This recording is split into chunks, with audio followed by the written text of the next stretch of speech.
Hello guys, welcome to Aakash again. मैं Kajal and जो आज ये वीडियो अपलोड होने जा रहा है, इसका फर्स्ट पार्ट मैंने पहले भी अपलोड किया था, विच इज जनरेशन गैप, जिसमें मैंने मैसेज देने की कोशिश की थी कि try to understand each other feelings, each other emotions, अपने अपने बच्चों के इमोशंस को समझने की कोशिश करें एंड बच्चे भी अपने पेरेंट्स को समझने की कोशिश करें कि वो उनसे क्या चाहते हैं। जिनकी आपस में अंडरस्टैंडिंग मिलती है बहुत अच्छी बात है, एंड जिनकी नहीं मिलती, प्लीज़ अंकल, प्लीज़ आंटी, अपने बच्चों को समझने की कोशिश करो। क्या पता वो एक जगह गलत हो लेकिन बाकी 10 जगह सही हो, और आप उस 10 चीज़ों को नज़रअंदाज कर रहे हो और उनको और फिर आपको उनकी हर चीज़ गलत ही लग रही हो। प्लीज़ प्लीज़ समझो एक दूसरे को, प्लीज़ यार। मतलब बहुत दुख है दुनिया में, एटलीस्ट फैमिली में हैप्पीनेस होनी चाहिए। प्लीज़ समझो।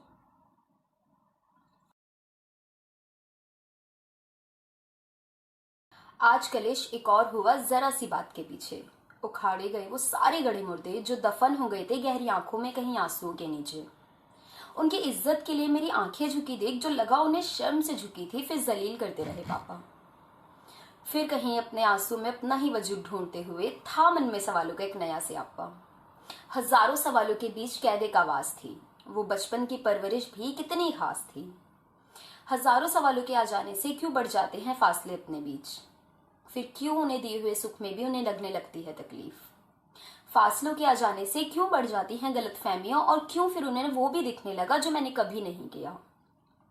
कसम से उस वक्त मुझे इतनी तेज हंसी आ रही थी, कसम से उस वक्त मुझे इतनी तेज हंसी आ रही थी, जब मेरे तकलीफ में चिल्लाने से ज्यादा फिक्र उन्हें इस बात की थी कि मेरी आवाज दरवाजे से बाहर जा रही थी। दिखी ही नहीं तब भी, दिखी ही नहीं तब भी उन्हें मेरी तड़प, और वो कोसते ही चले गए। अपनी कड़वी बातों से मेरे जख्मों को टटोलते ही चले गए। क्या हमेशा गलत होती है औलाद और सही होते हैं माँ बाप? क्यों उनकी परवरिश के पीछे खत्म हो जाती है उनके गलत होने की तलाश? बिगड़ जाए औलाद तो कसूर औलाद का, क्योंकि हमने तो अच्छी परवरिश की थी। बिगड़ जाए औलाद तो कसूर औलाद का, क्योंकि हमने तो अच्छी परवरिश की थी। हाँ, हम सही हैं वो अलग बात है, हमने उन्हें कभी समझा ही नहीं जब उन्हें हमारी जरूरत थी। क्यों औलाद को ही कहा जाता है कि उनके पदचिन्हों पे चलो, वो मार भी दे तुम्हें बेवजह, तुम फिर मुस्कुरा कर उठो। कोई बुराई नहीं कर रही मैं इसमें अपने परिवार की, बस उनकी नजरों में इज्जत ढूंढ रही हूं अपने आप की। क्या ऐसा नहीं हो सकता मैं समझू तुम्हें 10 बार तो एक बार तुम भी समझो? मैं हंसू तुम्हारी हंसी में तुम्हारे साथ 1000 बार तो एक बार तो तुम भी हंसो। समझने को भी तैयार हूं, मैं समझने को भी तैयार हूं एहसास तुम्हारी उन सारी बातों का। पर वादा करो, क्या फिर तुम एहसास करोगे दुख में गुजरी मेरी उन सभी रातों का? क्यों थोप दी जाती है बच्चों पे अपनी इच्छाएं, और क्यों औलाद को ही हक नहीं होता कि वो भी अपनी आशाएं जताए? क्यों बच्चे ही गलत साबित होके हमेशा उनके लिए जीते जी मर जाते हैं? क्यों बच्चे ही गलत साबित होके हमेशा उनके लिए जीते जी मर जाते हैं, और फिर क्यों वही बच्चे सिर्फ उनकी एक मुस्कुराहट के लिए जो ना करना हो वो भी कर जाते हैं?